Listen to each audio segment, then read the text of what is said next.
Right, well, let's go to our next guest, and he's Alex Wilson. He's a Reform UK London Assembly member. A very good afternoon to you, Alex.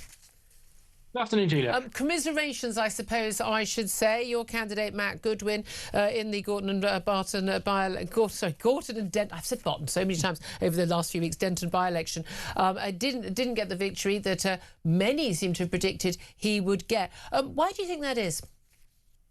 Well, he didn't get the victory that we hoped for, but you can't always pick and choose. Well, you can never pick and choose where a parliamentary by-election takes place. And if you look at the context of this constituency, the combined left vote in the 2024 general election, so add up Labour, Greens and the Workers' Party, who stood at that point, combined left vote of 74.3%. So the starting point was going to be a really big challenge for us. But we thought that it was worth throwing an awful lot at it. We had a fantastic candidate who worked harder than I've ever seen any candidate work in any election. And I've been involved in a lot of elections for the last 20, 25 years.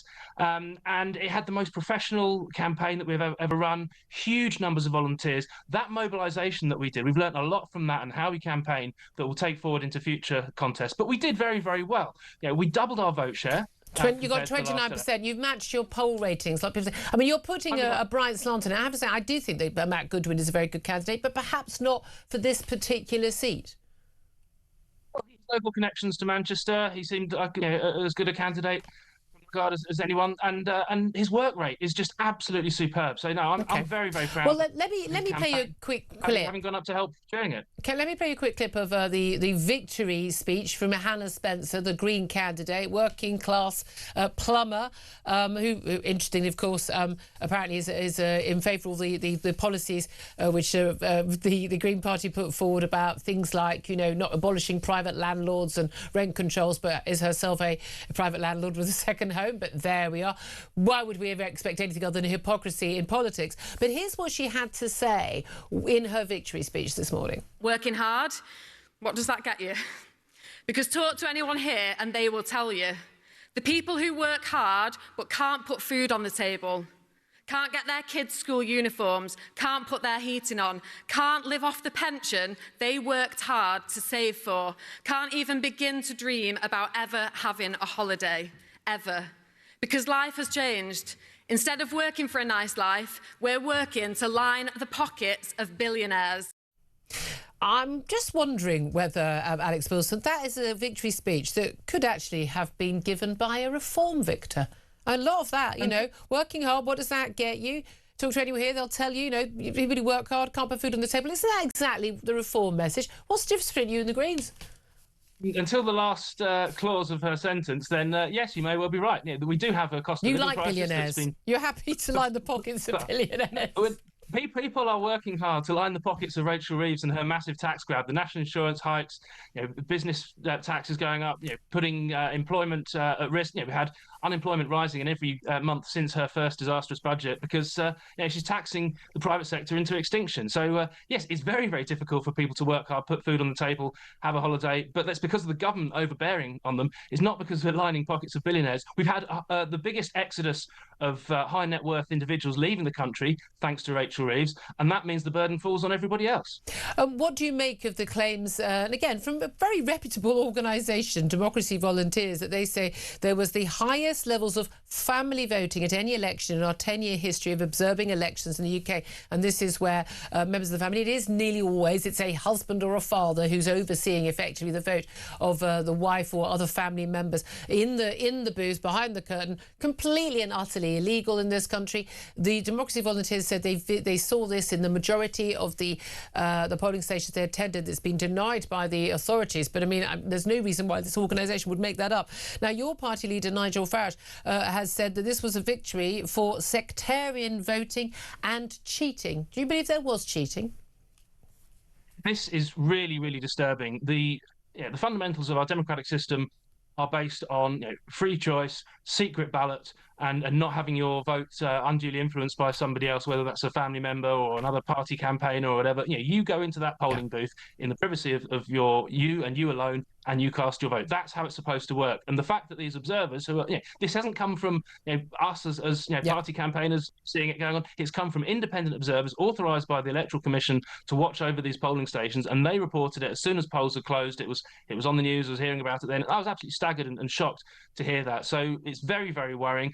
Would it have affected the overall result given the scale of the victory? Probably not. And the Greens can be very pleased with what they've achieved, but fundamentally, we can also be very, very pleased with our campaigners. Say hard-working campaign, real professionalisation of the way that we mobilise people, which will take into the local elections and any future parliamentary by-elections.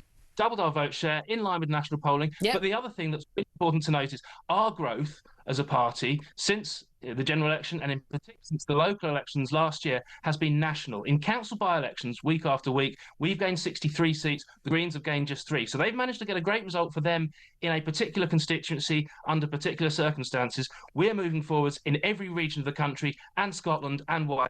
And that's why we're in a very strong position still to be the next government. OK, and that is a very fair point to make about the Greens in terms of where they can have an appeal, particularly when they are trying to combine a sectarian vote appeal with an appeal to, say, students, where they're very popular at the moment. What do you make of the sectarian voting allegations? Well, not even allegations. I mean, there's quite clear. We saw that campaign video from the Green Party in Urdu and campaign leaflets, basically, pictures of Keir, basically anti-Labour, but Keir Starmer with Modi, the Indian Prime Minister, blatantly going down, sectarian lines there, but also with Netanyahu, of course, the Israeli Prime Minister. What do you make of that sectarian voting? Again, hugely, hugely worrying.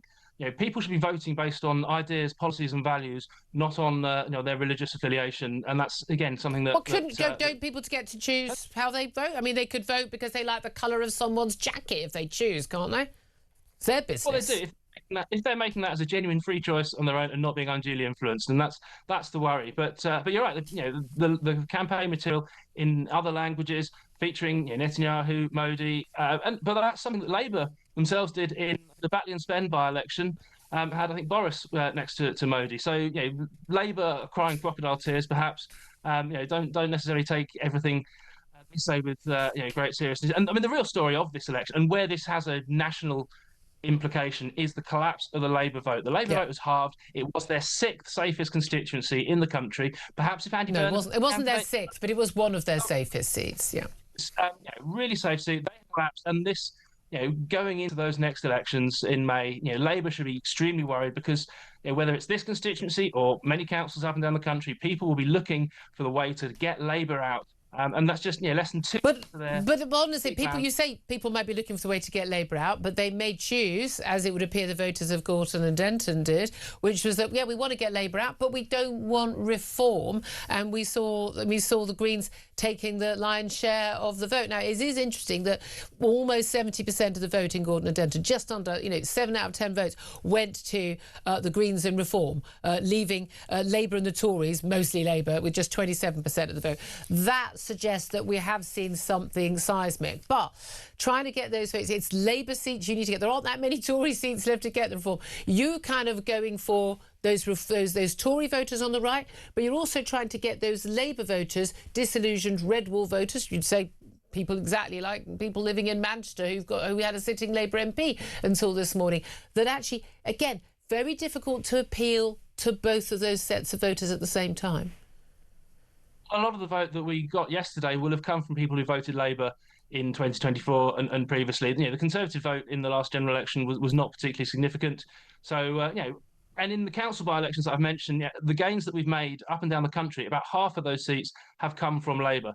If this had been a more kind of traditional red wall type seat, then I'm convinced we would have absolutely smashed it. So we're looking forward to the local elections. We're looking forward to wherever the next parliamentary by-election is, and of course the elections in Scotland and Wales, which are so important. Can I ask you two other questions? One specifically on Zach Polanski. He is, of course, not an MP. Chose not to run in this by-election. A lot of people thought he might do so, but I bet he's actually kicking himself that he didn't now.